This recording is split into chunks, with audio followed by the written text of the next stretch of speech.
The rain fell with the quiet insistence of a truth no one wished to speak. It streaked the tall windows of Wycliffe Chapel, blurring the faces of the onlookers gathered to witness the marriage that should have been an occasion of joy, yet felt more like penance. The Duke of Wycliffe stood motionless at the altar, his uniform-cut shoulders too rigid for peace. His gloved hands bore faint stains that no polishing could erase, ghosts of gunpowder and blood from Salamanca. When the bride approached, her gown whispered across the aisle like wind over marble. She was small beside him, graceful but pale, her downcast eyes reflecting the candlelight in trembling shards. Adrian did not smile. He could not.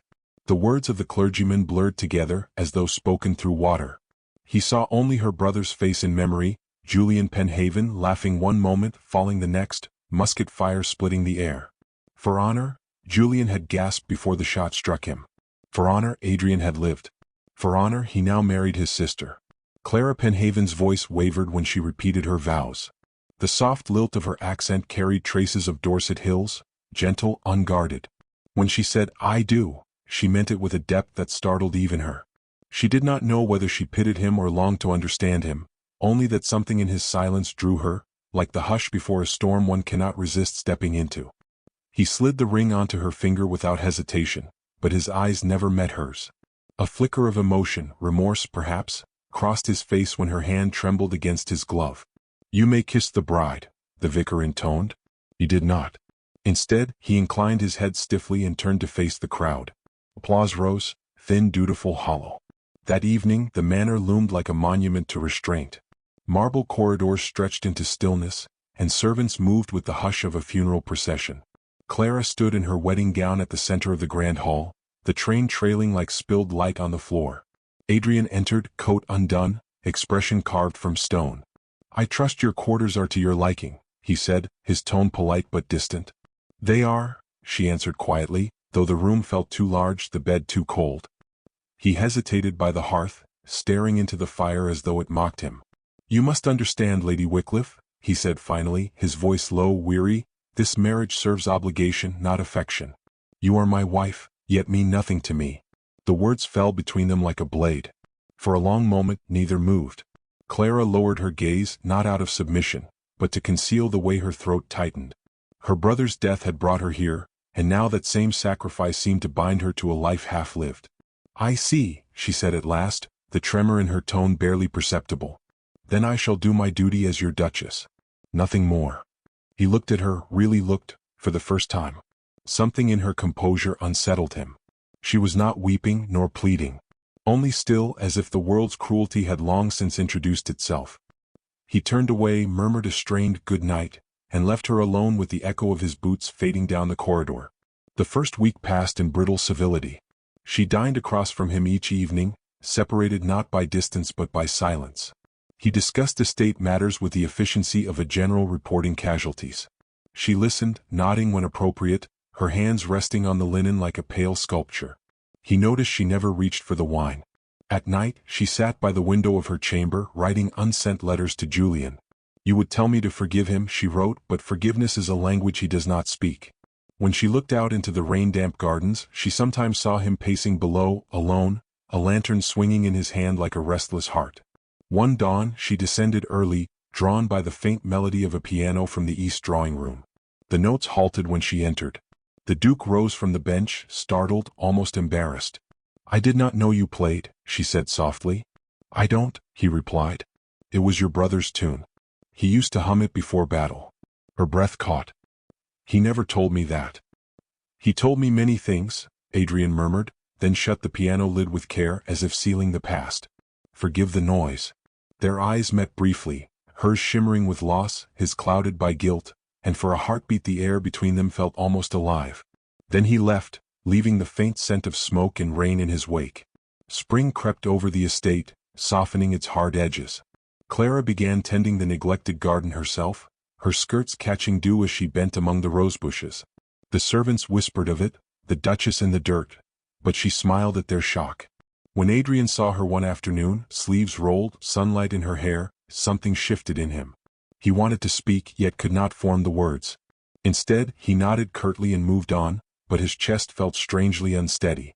At dinner that evening, he mentioned a planned trip to London for parliamentary business. She asked if she might accompany him. If it would not trouble you, she added. He paused, fork midair. Society there can be unkind. I am accustomed to unkindness, she said simply. Her quiet defiance caught him off guard.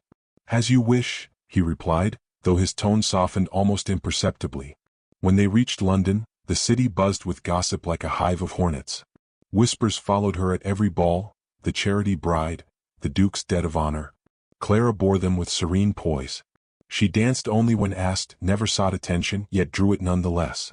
Her gentleness disarmed mockery, her composure silenced cruelty. Adrian observed from afar, his expression unreadable, but his hand often tightened around his glass when other men looked too long. One evening, at Lady Rathbone's soirée, Clara found herself beside a group of women whispering about her. She wears widow's colors, one snickered. Perhaps she mourns her husband's affection. Clara turned, her voice calm. Better to mourn what one never had than to flaunt what one's husband squanders.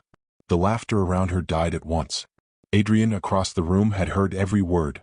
Pride and shame warred within him. He had thought her meek, harmless, pliant. Instead she stood like a blade wrapped in silk. That night, as the carriage rattled home through fog, neither spoke for a long while. Finally he said, "Society will tire of its talk. You need not defend me." "I wasn't defending you," she replied, her gaze on the darkened streets. "I was defending myself." He looked at her profile, illuminated by the faint glow of a passing lamp, and something in his chest loosened, painful and unfamiliar. When they reached the manor, he lingered at the door as she ascended the staircase. "Clara," he said softly. She stopped, surprised at the sound of her name. "You carry yourself as though none of it touches you." She turned halfway, her voice barely above a whisper. "Everything touches me, Your Grace. I simply choose not to bleed where they can see." The words stayed with him long after she vanished down the corridor. Later, from his study window, he saw her standing by the pond, the moon reflecting pale across her shoulders. She looked fragile yet unbroken, a quiet defiance he could neither name nor command. And as he watched her, hand pressed unconsciously to the glass, Adrian Ashford, Duke of Wycliffe, realized with a shiver that the woman he claimed meant nothing to him had begun to mean far too much. London unfolded like a painted stage, carriages gleaming, ladies' fans fluttering like moths beneath chandeliers, and whispers spinning through corridors scented with jasmine and deceit. The Duke and Duchess of Wycliffe had taken their place in society's glittering theater, yet their marriage remained a mystery everyone loved to dissect. Clara moved through ballrooms with quiet grace, the pale shimmer of her silk gown softening her presence amid the jeweled chaos. Adrian watched from a distance, rigid as a marble statue, his gaze always following her though his expression betrayed nothing. At Lady Beaufort's reception, the orchestra swelled and laughter drifted like smoke. A dozen suitors approached Clara, each eager to test whether the Duke's charity bride was as fragile as rumor suggested. She answered with civility, her voice calm but edged with wit. When one gentleman remarked that she must feel lost among such grandeur, she replied, "A heart at peace finds its bearings anywhere." The circle around her laughed politely, but Adrian's jaw tightened. The words were gentle, yet they stung him. He had given her neither peace nor bearing. Later that evening, as they left the ballroom, he helped her into the carriage with mechanical precision. "You charm them easily," he said, not meeting her eyes. "Only those willing to listen," she replied, settling her shawl. "You speak as though I do not." Her lips parted as if to argue, but she stopped, sensing the futility. "I speak only to those who hear," she murmured instead. The silence that followed was a chasm neither could cross. Outside, rain traced lines across the carriage glass like unspoken words slipping away. When they reached Wycliffe House in Mayfair, she thanked him softly before retreating upstairs. He remained below, pouring brandy until the fire blurred into a dull glow. Days turned to weeks. The season gathered momentum and their names, once spoken with curiosity, became ammunition for gossip. Clara bore it with composure, though her eyes dimmed a little each time a whispered jest reached her ears. Adrian saw it, though he pretended otherwise. He began appearing where she was, on the promenade, at charity teas, in drawing rooms thick with perfume and hypocrisy. He stood near, silent protector cloaked in indifference. The sight of her steadying a nervous debutante or offering her shawl to an older lady stirred something unmanageable in him. One afternoon he found her alone in the orangery, pruning a rosebush whose thorns had overgrown. "You'll cut yourself," he said from the doorway. "I've done so before," she answered, not looking up. He stepped closer, watching a drop of sap glisten on her glove. You seem determined to bleed for causes that do not concern you. Then perhaps I envy those who bleed for none, she replied, finally turning toward him. Her eyes were steady, blue-gray, unflinching. The moment held until the air itself seemed to pulse. He exhaled, defeated by something he could neither name nor master. You mistake my caution for cruelty. I mistake nothing, she said quietly. But I begin to think your caution is only fear. The remark struck deeper than she intended. His hand clenched at his side, then released. Fear, he repeated softly, almost to himself. Perhaps that is all that remains. He left before she could answer, the scent of oranges lingering in his wake. That night, as carriages lined up for the Earl of Rutledge's masquerade, Clara stood before her mirror, fastening a silver mask. The candlelight made her reflection look older, lonelier. She wore a gown of pale lavender, modest yet haunting, its color recalling twilight rather than dawn. When Adrian entered to escort her, he paused at the sight of her. For an instant, the battlefield in his mind went silent. You look, he began but stopped. Words failed him. Like a duchess, she said softly, not mocking. Like someone I once met, he murmured, offering his arm. The ball glittered like a storm of diamonds. Clara danced once, twice, always under observation. Rutledge, tall and polished, approached her near midnight, his mask concealing a smirk. Your husband guards you as a soldier does his secrets, he said. One might think he fears losing either. Or values neither, she replied evenly. He chuckled. You have wit, my lady. It will win you admiration, if not affection. Adrian appeared beside them before she could answer. Lord Rutledge, he said with icy politeness. My wife grows weary. Rutledge's bow was slow, mocking. Then perhaps she needs conversation to revive her. Adrian's eyes darkened, the soldier flaring beneath the nobleman's restraint. She requires no such help from you. The tension drew attention, whispers blooming like weeds. Clara touched Adrian's arm, her voice calm but firm. Your Grace, the music awaits. He exhaled through clenched teeth and led her away. As they waltzed beneath the chandelier, she whispered, You cannot fight every man who looks my way. No, he said, his breath unsteady near her ear, only the ones who think you're unguarded. Then let them think it, she murmured. A woman's power often lies in what men underestimate. He looked at her then, really looked, and for the first time he felt the ground shift beneath the world he'd built. Her strength was not rebellion, it was grace sharpened into quiet armor. The next morning London's gossip sheets ran wild, the Duke's jealous display, Charity Bride no longer silent. He read them with fury, she read them with a sigh. When he entered her parlor unannounced, holding the crumpled paper, his voice trembled with frustration. Do you not see how they mock us? I see, she said, setting down her embroidery. But I've learned mockery cannot wound where respect has not first been earned. He stared at her, unable to summon anger against such calm truth. You would let them tear you apart? I would rather be torn than live forever unformed, she said. At least then I would be my own making. Her words left him hollowed, shaken. He turned toward the window where sunlight filtered through lace curtains, revealing dust motes that seemed suspended between motion and stillness, much like them. A knock interrupted. The butler entered with a sealed envelope. Adrian opened it and read silently. His expression changed. Parliament summons me to speak on the Salamanca inquiry, he said at last. The battle? She asked. He nodded, throat tight. There are questions about how we won what we should not have survived. Will it be dangerous? Truth often is, he said. The next day he left for Whitehall, his absence heavy as winter fog. Clara spent her hours sketching in the garden, though the roses had begun to wilt. The household seemed quieter without him, yet emptier in a way that unsettled her. When a footman delivered a bouquet days later, she assumed they were from him, until she read the card, to courage disguised as grace. It was unsigned. That evening, as she stood in the drawing room arranging the flowers, the door opened. Adrian entered, coat damp with rain. His eyes fell on the bouquet. Who sent those? I don't know, she said truthfully. Perhaps a friend. He stepped closer, voice low. You have few of those in London. Then perhaps one has finally found me. Something cold flickered behind his gaze. I will discover who thinks himself bold enough. Do not, she said sharply. It was a kind gesture, not a crime. Kindness is seldom without intent. She met his stare, unflinching. And mistrust seldom without guilt. The air between them tightened, their words sharp as unsheathed blades. Then, slowly he looked away, the fight leaving him like breath from a wound. "You make it difficult to remain a villain," he said quietly.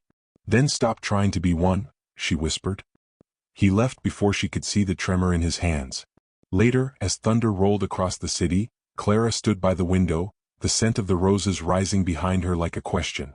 Down in the courtyard, Adrian paused in the rain, staring up at her silhouette. Lightning illuminated her face for an instant, pale, resolute, achingly beyond his reach. He turned away, but his heart remained where her shadow fell against the glass. Summer gilded London in deceptive warmth, its golden haze softening the edges of a city whispering behind fans and folded newspapers. Clara had begun to walk early in the mornings, before the carriages rattled and the stairs returned. She carried no maid, only a letter pressed to her breast, a letter that had arrived 3 days prior, sealed in foreign wax and marked by the tremor of truth. It was from Captain Duffert, a comrade of her late brother's. His words had burned through her heart with quiet, unbearable revelation. Julian's death was no act of fate. He died by treachery, betrayed by one of his own officers. She had read the name twice, unable to breathe, Lord Rutledge. Now the city's light seemed cruel, and every social smile felt false. She could not yet tell Adrian, not when the wound between them had only begun to close. For the first time since their wedding, he had started to linger in her presence without armor. He would join her for breakfast, ask after her health, even allow silence to exist between them without bitterness. It was fragile progress, like sunlight filtering through fog. She could not risk shattering it with the truth. That afternoon she found him in the garden, sleeves rolled, his cane forgotten as he pruned the same roses she had once tended. "They've nearly recovered," he said, glancing at her over his shoulder. "You were right to cut them back. They only needed air." "Everything does," she murmured. He smiled faintly, the rare softness catching her off guard. "You've grown stronger than I deserve, Clara." She wanted to ask if strength meant forgiving him, but the words would not form. Instead, she bent to tie her bonnet strings, hiding the letter beneath her sleeve. Later, as the sun lowered, the Duke and Duchess rode out together along the Serpentine. It was a mild evening, the air scented with lilac and dust. Adrian seemed lighter, the tension in his shoulders loosened by her nearness. "It occurred to me," he said after a pause, "that I owe you more than civility. I owe you honesty." She turned to him, wary but listening. "I thought I could bury the war with duty. But every night I hear their voices, the ones I led to death. I told myself marrying you was atonement, but perhaps it was only cowardice." Her heart stilled. He had never spoken of Salamanca aloud. The moment felt perilously close to something like absolution. "Then perhaps," she said softly, "you are finally brave enough to live." He looked at her as though seeing her for the first time, and for a fleeting second, the wall between them seemed ready to crumble. But the coachman's shout broke the spell. Another carriage had veered close, the driver drunk. The wheels grazed, horses reared, and Adrian's arm shot out to steady her. She clutched his sleeve, her breath catching against his shoulder. When the danger passed, neither moved. His heartbeat thudded beneath her palm, alive, human, fallible. That night, she unfolded Duffert's letter again beneath her candlelight. The wax seal gleamed like a wound reopened. Rutledge had betrayed Julian, sold his unit's position to the French in exchange for passage from danger. He had fled before the battle, leaving the others to die. Adrian had survived by accident, not heroism. The thought made her tremble, not from doubt of her husband's honor, but from the knowledge that the man now circling their lives in London's salons had blood in his smile. The next morning brought more whispers, rumors of parliamentary inquiry into the Salamanca affair. Clara understood at once. Rutledge was moving to destroy Adrian publicly before she could speak the truth. By noon, caricatures of the haunted Duke appeared in print shops, portraying him as a trembling coward hiding behind his wife's grace. When she found him in his study, he was pacing like a caged soldier. "They've turned the battlefield into gossip," he said bitterly. "Men who've never smelled blood now call me unfit for command." She hesitated in the doorway. "Then tell them what truly happened." "I cannot," he said. "An officer's silence is his last defense against dishonor. Even if that silence kills you?" He looked up sharply, startled by her fervor. "You speak as if you know something." Her lips parted, but fear stole her courage. To accuse a peer without proof would ruin them both. She turned away. "Only that the truth has a way of surviving whether we face it or not." He reached for her arm, but she slipped from his grasp, retreating toward the door. "Clara, He called, but she was already gone. By evening, her absence became a knife. Servants reported she had gone to a gathering hosted by Lady Montrose, where Rutledge would attend. Adrian's first impulse was fury, his second, fear. He followed. At the Montrose ball, chandeliers burned like captured stars. Clara stood near the edge of the dance floor, poised but uneasy. Rutledge found her within moments, his smirk polite, his eyes sharp. "Your husband must be desperate to let you wander unguarded," he said, offering his arm. "The city grows dangerous for those whose reputations depend on ghosts." "I am not afraid of ghosts," she replied.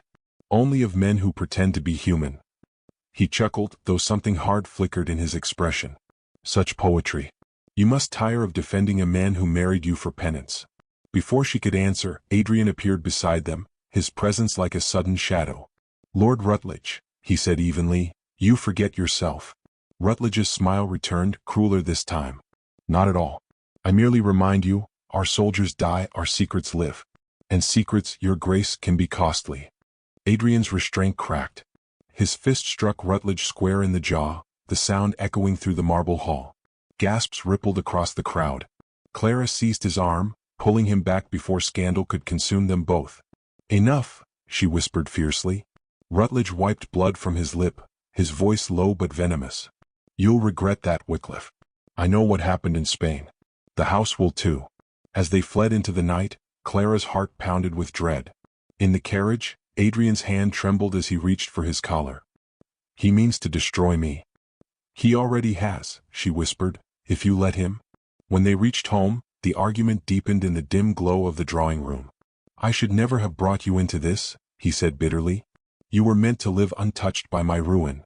"You mistake me, Adrian," she said, standing tall before him. "I am not porcelain. I am consequence." He flinched at her use of his name, raw and unguarded. "If I lose my title, then you will still have your honor if you face the truth." His temper snapped. He snatched the medal from the mantelpiece, Julian's medal, and hurled it at the floor. "Do you think honor forgives? I've repaid every debt, even yours. You owe me nothing now." The silence that followed was unbearable. Her throat tightened, but she refused to cry. "And you," she said quietly, "owe yourself the one thing you've never had, mercy." She turned and left before he could speak, the sound of her footsteps fading into the corridor like retreating drums. That night, Clara sat alone in the guest chamber, staring at the letter from Duffert and the shattered medal gleaming by her bed. The candlelight trembled as if the room itself grieved. She sealed the letter again, resolved to confront Rutledge, but this time without her husband's shadow behind her. Outside, thunder rolled across the city. Adrian stood in the rain on the balcony, the medal's chain coiled in his palm, unsure whether he wanted to throw it away or hold on forever. Neither noticed the sealed invitation that arrived just before dawn, a summons to the royal masquerade, bearing Rutledge's personal crest. And beneath the seal, written in elegant, mocking script, one truth remains to be unmasked. The royal masquerade unfolded beneath 1,000 candles, each flame trembling in its gilded cage as though aware of the deception it illuminated. Music swelled through the ballroom, violins and flutes weaving together in a glittering lie of peace. The Duke and Duchess of Wycliffe arrived separately. He in austere black with a silver mask that concealed the scar by his temple, she in pale gold silk that seemed to carry its own light. The crowd parted as she entered, admiration and malice mingling like perfume in the air. Adrian's gaze found her instantly. He had not expected her to come. The last words between them had been edged with regret, his own temper a wound he could not cauterize. Now, seeing her, serene, resolute, her eyes unreadable behind the mask, he felt the familiar ache of wanting to speak and fearing what truth might follow. She approached him slowly, pausing just beyond reach. "Your Grace," she murmured, the title like glass between them. "Clara," he said before he could stop himself, "you should not have come." "Neither should you," she replied. "But here we are, two debts waiting to be paid." The orchestra struck a waltz. Their hands met out of instinct, not forgiveness.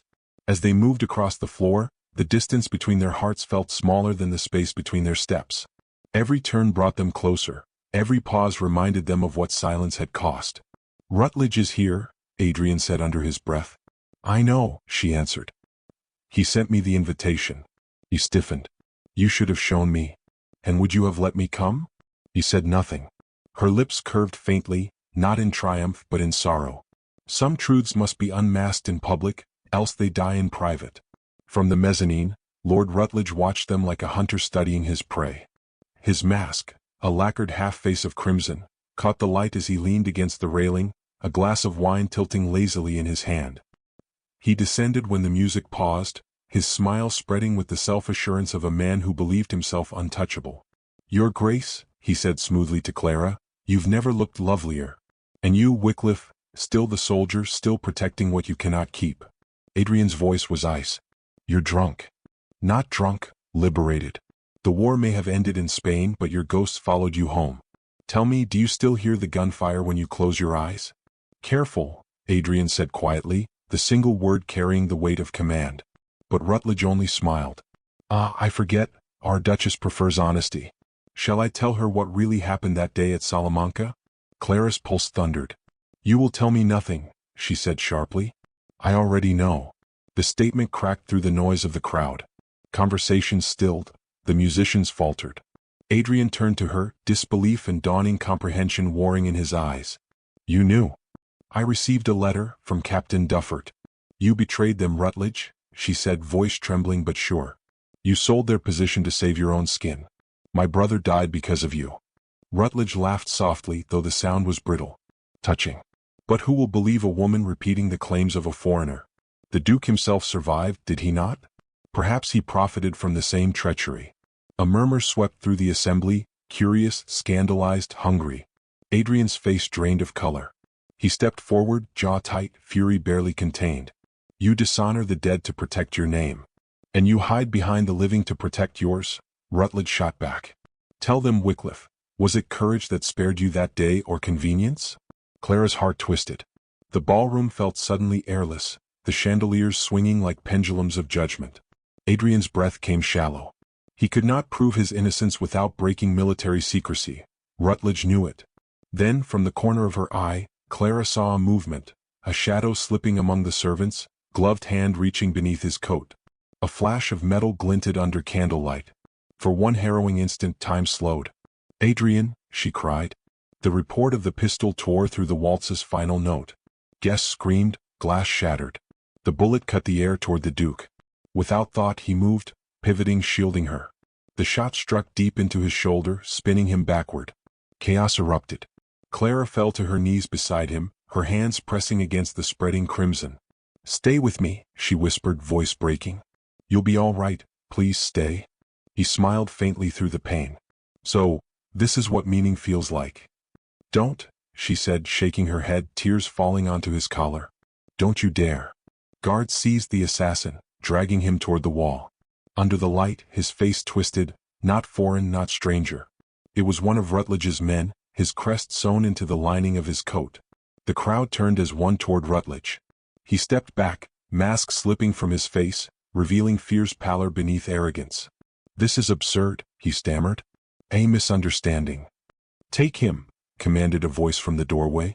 The Dowager Duchess entered flanked by royal guards, her expression hard as marble.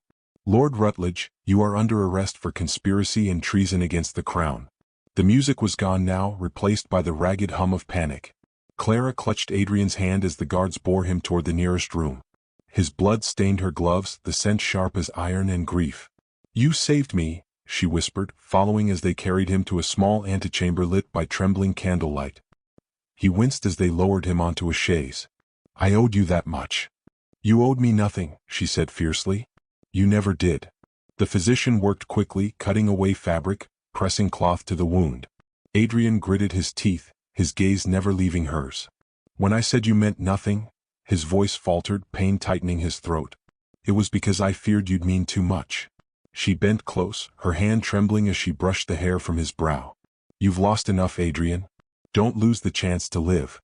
The door burst open again, Rutledge struggling against his captors, shouting, "He'll hang with me. You think the crown will pardon cowardice? Ask her, ask your wife what she knows." Clara rose, her face pale but resolute. "I know enough to bury you," she said, holding up Duffert's letter. "Signed by 3 officers, sealed by the French embassy and witnessed by Captain Baines. Your betrayal will echo through history, my lord, but not his." The guards dragged Rutledge away, his protest swallowed by the roar of the crowd outside. In the stillness that followed, Adrian's strength ebbed. He reached for her hand weakly. "You shouldn't have come tonight. And let you face ghosts alone?" she whispered. "Never." He smiled again, soft, weary, real. "You said once that everything touches you, that you choose not to bleed where they can see. But tonight," his eyes fluttered closed, breath shallow. "I see." The physician spoke hurriedly. "He'll live if the fever spares him." Clara bowed her head, tears streaking through the mask's gold dust. "Then I will keep watch until it does." Hours passed before dawn crept through the curtains, pale and merciful. The crowd had gone, the ballroom emptied of its masquerade. She sat beside his bed, fingers entwined with his. The fire burned low, casting a warm pulse of light over the bandage at his shoulder. When at last his eyes opened, the first thing he saw was her, head bowed, lips moving in a silent prayer. He reached out weakly, his thumb brushing away a tear. "Clara." She looked up, and in her gaze was everything unspoken. "Why did you throw yourself before the bullet?" she whispered. "Because," he said, the faintest trace of a smile ghosting his lips, "you taught me there are fates worse than dying." Her breath trembled. "And what fate is that?" "Living without meaning." She leaned forward, pressing her forehead against his, her whisper almost lost to the hush of the morning. "Then live, and let that meaning be me." Outside, the bells of St. James tolled through the fog, carrying the sound of forgiveness into a city that had long forgotten mercy. When he finally slept, Clara rose and drew the curtains open. Light spilled over the room, catching the remnants of their masks on the table. His cracked, hers shining. She lifted his hand once more, her voice a soft vow. "You once said I meant nothing. Now you know. I was everything you could not name." Rain began to fall again, slow and silver against the window panes, as if the heavens themselves remembered their wedding day and chose, at last, to bless it.